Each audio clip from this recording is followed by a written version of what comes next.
Welcome to The Explainer. So, is Christianity supposed to be a set of comfortable cultural rules, or is it something way more demanding, something that totally changes your life? Today, we're going to dig into some sources that explore this exact question, which really gets to the heart of modern faith. So let's just jump right in with the big question our sources are asking. What gets more of our moral attention? Our private personal sins or big public injustices? It's a simple question on the surface, but it really sets the stage for a much deeper conversation about where we and our culture really put our energy. Okay, so to unpack this, our sources introduce this really key idea they call moral inversion. It's their term for a trend they see where personal behavior and sexual ethics get way more attention and weight than these huge systemic issues of injustice that affect whole communities. And this slide, well, it just lays it all out for us, right? On one side, you've got what they call the common focus. Personal choices, private failings, things that are often a lot easier to pin down and deal with one-on-one. But on the other side, you have what the sources call the weightier matters, and they get this term straight from the Bible. We're talking about things like economic justice and systemic oppression. The whole argument is that for a lot of people, that first column has totally overshadowed the second one. Now, this whole idea of weightier matters, it's not some new term somebody just made up. It actually comes directly from Jesus himself, and it's really the biblical foundation for this entire argument. And in this verse, man, Jesus is really going after the religious leaders of his day. He's not patting them on the back for following all the little rules perfectly. Instead, he's accusing them of focusing so much on the tiny details that they have completely missed the whole point, which he boils down to three huge principles. So the big takeaway here is this: justice, mercy, and faithfulness. They aren't just, nice suggestions. According to these sources, they're presented as the absolute foundation of biblical morality. They're the non-negotiables that are meant to protect and lift up the entire community. Okay, so to really show us how this moral inversion works in practice, our sources bring up this fascinating case study from the Old Testament law. They call it the Jubilee test, and it's basically designed to highlight what they see as a major inconsistency in how the Bible is often read today. The Jubilee, think of it like a radical economic reset button that was built right into the laws for Israel.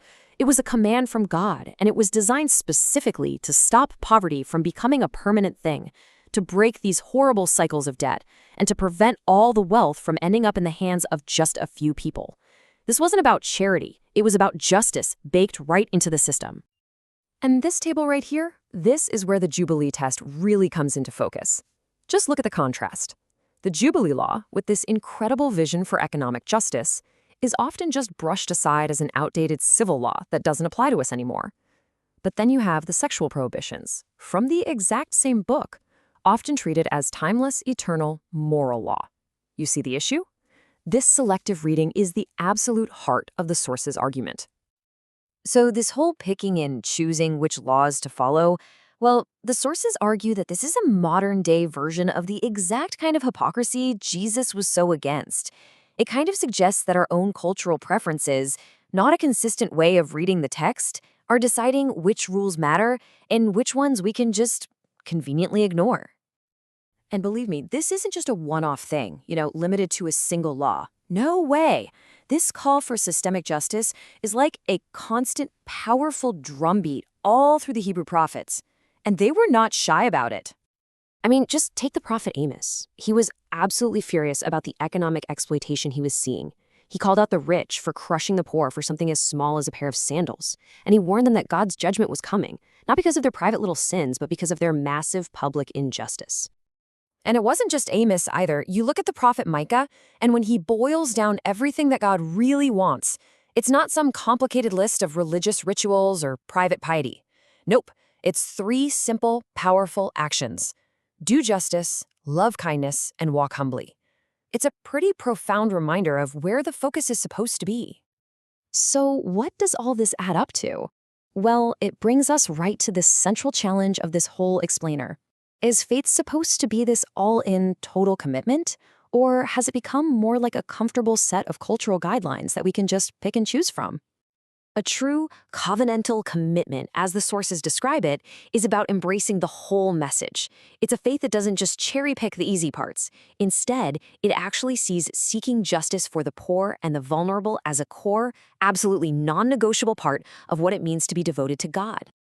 And to really hammer this point home, the sources point to this pretty intense warning from the book of Revelation. Being lukewarm here isn't just about not being passionate enough. The argument is that it's about having a divided commitment. This selective obedience, being on fire about some of God's commands but totally indifferent to others, is exactly the kind of lukewarm faith the Bible says gets rejected. So where does that leave us? Well, the sources wrap up with a really powerful call to action. They're challenging people to rebalance their moral priorities, to actually step out of their comfort zones, to confront injustice, and to give the exact same urgency to economic justice that is so often saved for issues of personal morality. And that brings us right to the end, to maybe the most important question of all. It's a question that goes beyond ancient books and lands right in our own lives. Where is our moral energy really focused? Is it on what's convenient and comfortable, or is it on what's truly covenantal? That's the challenge these sources leave us to think about.